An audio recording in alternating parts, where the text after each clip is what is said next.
এই বাড়িটি আজ থেকে ৩০০ বছর আগের বাড়ি। এই বাড়িতে আগে আপনার এক রাজা থাকতো। ওনার নাম কি বলতে পারি না।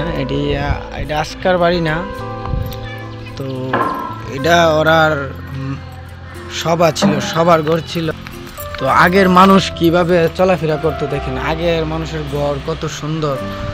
তো এটা ৩০০ বছর পুরানা একটি বাড়ি, কিন্তু এই বাড়িতে কি হইতো বা কি না করতো আমরা জানতে পারি না। এই বাড়িটা ৩০০ বছর আগের বাড়ি, রাজা থাকতো। কিন্তু পাকিস্তান আমলে যে মধ্যে যুদ্ধ শুরু হয়েছিল, তখন ওরা সব কিছু হালায়া ফলায়া বাইকে গেছে গা। তো ওই পাকিস্তানের মিলিটারিরা ওরা এখানে দখল করছিল, আপনার দখল করে এখানে যুদ্ধর পজিশন সব কিছু নিচ্ছে, ঠিক আছে, এখানে নিচ্ছে। তো মূলত এটা কোন রাজার বাড়ি ছিল আমরা বলতে পারি না, সবই ৩০০ বছর আগের বাড়ি। আবার যুদ্ধর বেলা সবাই গেছে গা। তো এখানে ওই মিলিটারিরা মানে বিএসএফ এখানে আইসে আপনার থান নিছিল, এখানে আপনার যুদ্ধ হয়েছে। মানে এখানে ওরা থান নিছে, এখানে বহুত লোক আইন না মারছে, গুলিয়া অনেক কিছু করছে।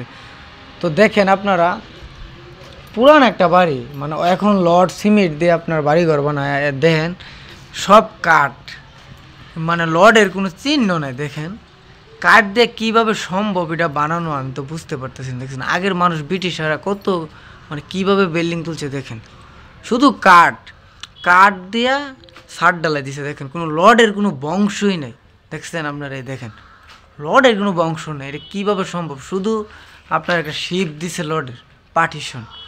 তো ওরা মানুষ কত আগের মানুষের বুদ্ধি ছিল, ঠিক আছে। আর ওনার মানুষে কেমনে কারে মাইরা কেডা হাইবো, কেমনে ফুটকি মারবো চিন্তা করে দেখেন। তো আপনারা অবশ্যই ভিডিওটা ভালো করে দেখবেন, আগের যত পুরানো স্মৃতিগুলো আছে সবগুলো তুলে ধরবো।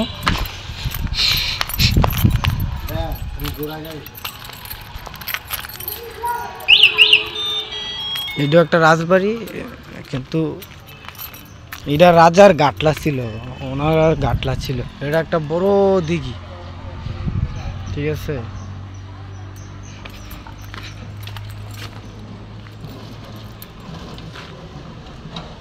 তো পুরানো কথাগুলো মাঝে মাঝে মনে পড়লে সব কিছু উলট পালট হয়ে যায়। পুরনো জিনিসগুলো দেখলে অনেক মায়া লাগে।